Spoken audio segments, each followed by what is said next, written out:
The first thing I noticed was his smile. It wasn't warm. It wasn't cruel either. It was calm, almost gentle, like someone greeting a neighbor at dawn. That was what confused me most, because the moment I saw it, my body reacted before my mind could understand. My chest tightened, my breath caught, and a scream tore out of my throat before I could stop it.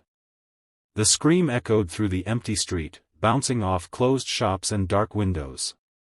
I dropped my grocery bag. Oranges rolled across the pavement like tiny suns escaping into the night. He didn't move when I screamed. He didn't step closer or raise his hands. He just stood there under the flickering streetlight, wearing that same soft smile, as if he had expected fear and forgiven it in advance. "I'm sorry," he said quietly. "I didn't mean to scare you." My heart was hammering so hard I thought it might split my ribs. I backed away until my shoulders touched the cold metal of a shuttered store. It was past 10, too late for this street to feel safe, too late for my courage to hold. "You came out of nowhere," I said, my voice shaking. He nodded. "I know. I should have crossed the street." He took a step back, putting more distance between us. That should have calmed me, but it didn't. Something about him felt out of place. He wore an old brown jacket, a little too thin for the winter air. His hair was streaked with gray, his face lined, but his eyes were clear and strangely kind. "I saw you drop your bag," he said, glancing at the oranges scattered near his feet. "May I?" Before I could answer, he crouched and started picking them up, carefully wiping each one on his sleeve before placing it back into the bag. His movements were slow, deliberate, like he had all the time in the world. I watched him, confused and embarrassed. Fear doesn't disappear instantly. It lingers, waiting for proof it was wrong. "Here," he said, standing and holding the bag out to me, arm extended but body still angled away, as if he didn't want to invade my space. "I hope none are bruised." I took the bag, my fingers brushing his for half a second. His hand was warm. "Thank you," I muttered. He smiled again, softer this time, and then did something unexpected. He turned and began to walk away. I stood there, clutching my groceries, watching his back disappear into the dim stretch of road. The adrenaline slowly drained from my body, leaving behind a heavy ache. I felt foolish for screaming, ashamed of my assumptions, but also unsettled. Why had he been there in the first place? I shook my head and started home. 2 days later, I saw him again. This time it was morning, the street alive with noise and people. I was waiting at the bus stop when I noticed him across the road, struggling with a cardboard box nearly as big as his torso. It was overflowing with books, their spines cracked and faded. Without thinking, I crossed over. "Do you need help?" He looked up, surprise flashing across his face before recognition settled in. His smile appeared, the same one from that night. "You're the lady with the oranges," he said. "And you're the man who scared me half to death," I replied, then immediately regretted how harsh it sounded. He laughed softly. "Fair enough." I grabbed one side of the box. It was heavier than I expected. "Where are you taking these?" "The old community center," he said. "They're clearing out the storage room." I offered to take the books before they throw them away. We carried the box together, walking slowly. Up close, I noticed the careful way he handled each book when one slipped, as if they were fragile creatures rather than paper and ink. "You really like books," I said.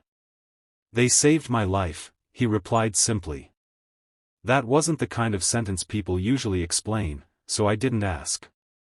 We reached the community center, a tired-looking building with peeling paint and locked doors. He set the box down with a sigh of relief. "Thank you," he said. "You didn't have to help." "I wanted to," I said, surprised to realize it was true. We stood there awkwardly. Then he checked his watch and frowned. "I should go. It was nice seeing you again." Wait, I blurted out. What's your name? Samir, he said. And yours? Isla. Well, Isla, he said, smiling, I hope next time I see you, you won't scream. I laughed despite myself. No promises. Over the next few weeks, Samir became a familiar part of my days. I saw him feeding stray cats behind the bakery, repairing a broken bench in the park, helping an old woman carry water bottles up 3 flights of stairs. He never asked for thanks. Sometimes people didn't even notice him. Once, I asked him why he did so much for strangers. He shrugged. Because someone once did it for me when I didn't deserve it. That answer stayed with me. One rainy evening, I found him sitting at the bus stop, soaked, staring at nothing. The bench beside him was empty. You'll catch a cold, I said, holding my umbrella over him. He looked up, startled, then smiled weakly. I didn't even feel the rain. I sat down. Bad day? He hesitated, then nodded. Today is the anniversary of my daughter's death. The words hit me like a sudden drop. I'm so sorry. She was 8, he said, his voice steady but fragile. Brave. Too kind for this world. We sat in silence, rain drumming on the umbrella. After a while, he spoke again. After she died, I changed. I was angry at everyone. One night, I scared a woman on the street. She screamed. Just like you did. My breath caught. What happened? I realized in that moment what I had become, he said. A source of fear. I went home and cried all night. The next day, I decided I would spend the rest of my life making sure I never caused that feeling again. I remembered his smile before I screamed. Calm. Gentle. Forgiving. That's why you smiled, I said softly. Yes, he said. I wanted you to know I meant no harm, even if my presence frightened you. Tears burned my eyes. You didn't deserve that loss. No, he said. But I deserved the chance to become better after it. The bus arrived, but neither of us got on. Weeks turned into months. Samir became my friend, then something closer to family. He taught me how to fix broken things instead of throwing them away. He listened without interrupting. When my father fell ill, Samir showed up at the hospital with tea and stayed until visiting hours ended. One night, walking home together, I told him, you know, the first time I saw you, I thought you were dangerous. He smiled, that same familiar smile. And now? Now I think you're one of the safest people I know. He stopped walking and looked at me, eyes shining.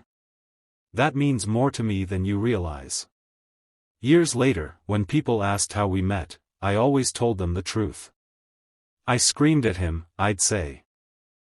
They would laugh, expecting a joke. But I knew the real story. I knew that before my scream, there was a smile. A smile full of patience, forgiveness, and quiet kindness. A smile that waited for fear to pass and chose compassion instead. And every time I remember that night, I remind myself how easy it is to be afraid, and how powerful it is when someone answers that fear with kindness.